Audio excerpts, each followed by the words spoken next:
Kol kas viskas gerai. Plius 34, Turkija karšta, jėga, varom. Sveiki draugai iš Stambulo. Na, šiandien jau yra penktadienis, o startavau aš čia antradienį iš Burgaso priemiesčio Bulgarijoje. Tik antradienį pagyriau Bulgarijos kelius, kaip jie iškart sugedo, kadangi išvažiavus iš Burgaso link Turkijos pasirinkau tokį pajūrio kelią per Cariovo miestelį. Žemėlapį atrodė visai gražus kelias per kalnus ir per mišką. Na, pasirodo, ten buvo pakabos ir apskritai transporto priemonių daužyklė. Duobė ant duobės, žvyro daug, šiukšlių ir dar viso ko, tai tikrai nebuvo smagu važiuoti.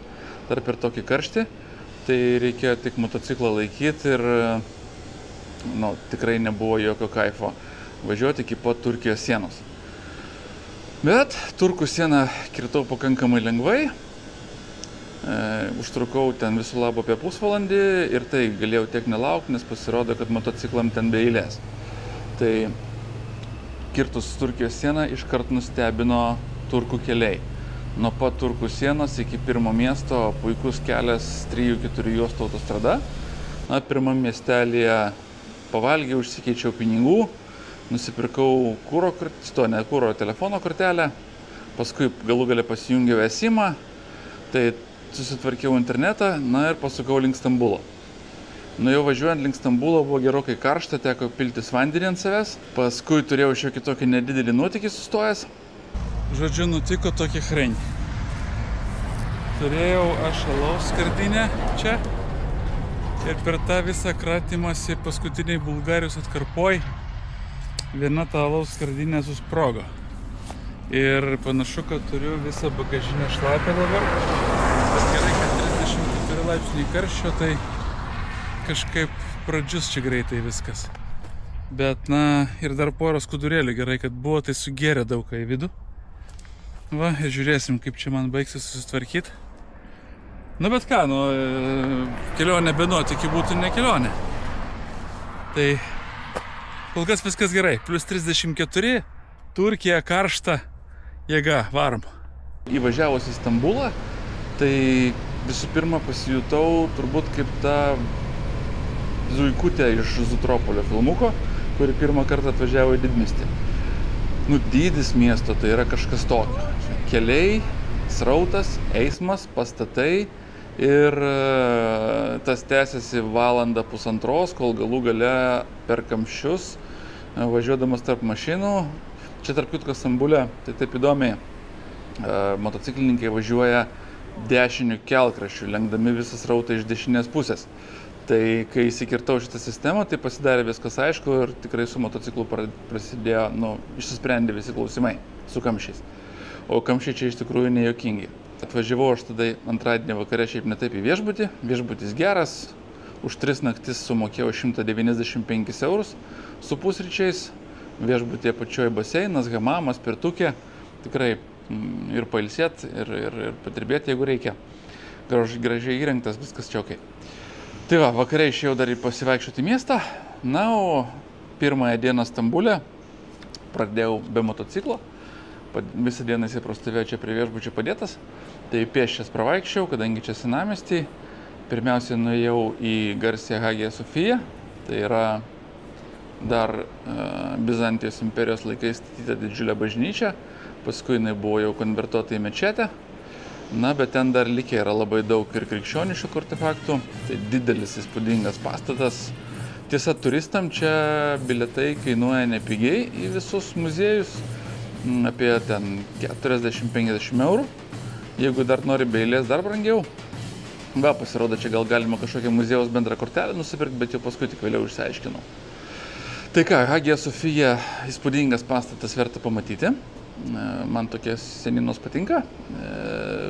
Bet jeigu reikėtų rinktis vieną vietą, į kur reikia nueiti Stambule, tai yra Topkapi rūmai. Iš karto už Hagia Sofiją. Viduramžiai statyti, Osmanų imperijos imperatoriaus rūmai, sultono rūmai.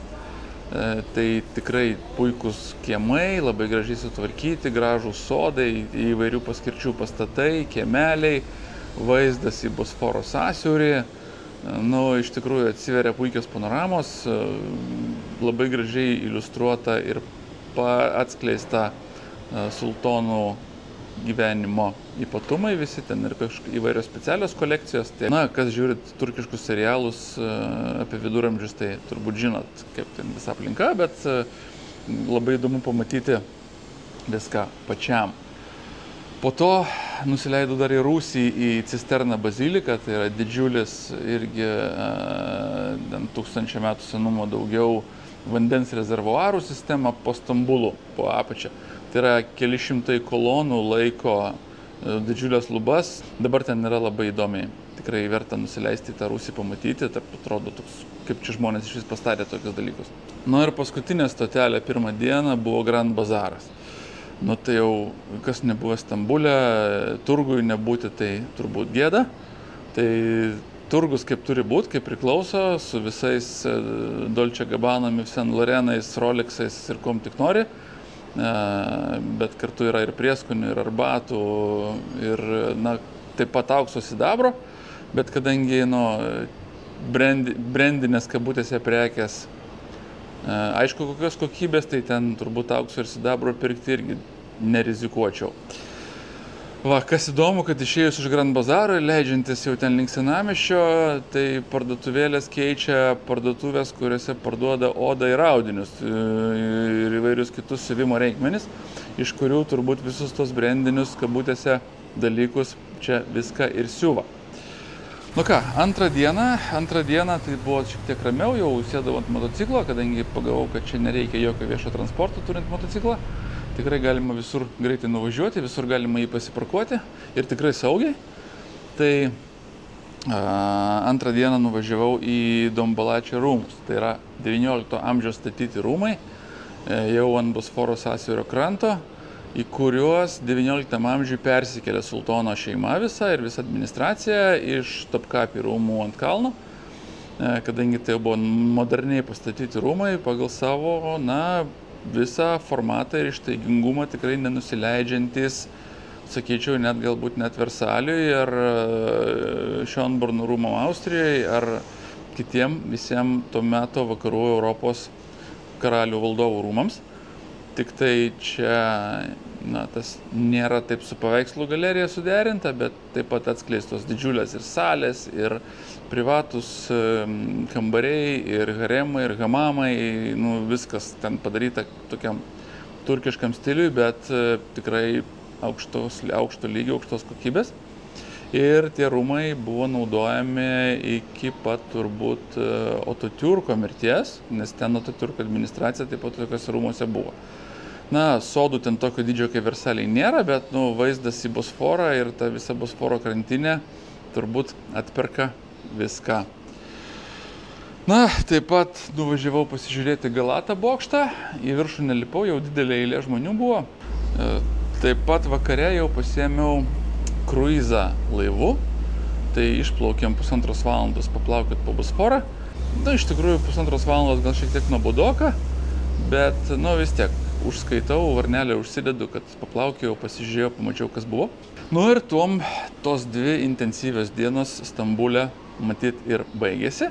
Pavyko pajusti visą Stambulo dvasią tikrai, tą vaibą vadinamą, tai multikultūrinis, multireliginis miestas, kuriame visko yra, turbūt nuo prabangos iki skurdo. Ir čia tikrai kaip tam Zutropolį visokio plauko žmonių, visokio plauko verslų ir visokio plauko veiklų vyksta. Planas toliau. Toliau šiandien susikraunu daiktus ir judu link Turkijos vidurio. Tikslas pasiekti yra Sargalasos antikinį miestą. Jis yra netoli Ispartos miesto Turkijoje, tai ten važiuosiu turbūt 2 dienas, kadangi yra žiauriai karšta. Ir išvažiuoju šiandien jau pakankamai vėlai po pietų, tai tos 600 km per vieną dieną tikrai nepriveiksiu. Tai kažkaip neskubėdamas ramiai nuvažiuosiu, ir tęsiu savo Turkijos pažinimą tokiu būdu. Ačiū labai visiems, kad žiūrėjot šitą jau pakankamai ilgą video. Sekite toliau naujienas ir aš judu tolyn. Iki.